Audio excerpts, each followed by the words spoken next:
కాటుక వెడితే కన్యాకుమారిని నా కళ్ళు చూడపోతివి బొమ్మల నడుమ బొట్టు వెడితే పల్లెతనంగుంటను నిన్నే ఇడిసి పెట్టను అవ్వయ్యకు చిన్నదాన్ని శివంగి పిల్లను చిన్న చూపు చూస్తే నిన్ను నేను ఇడిసి పెట్టను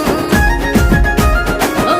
పిల్లగా అరరే ఓ పిల్లగా అమ్మో ఓ పిల్లగా వెంకటేశు చూడకపోతుంటవో కానకపోతుంటవో నా పిల్లగా వెంకటేశు చూడకపోతుంటవో కానకపోతుంటవో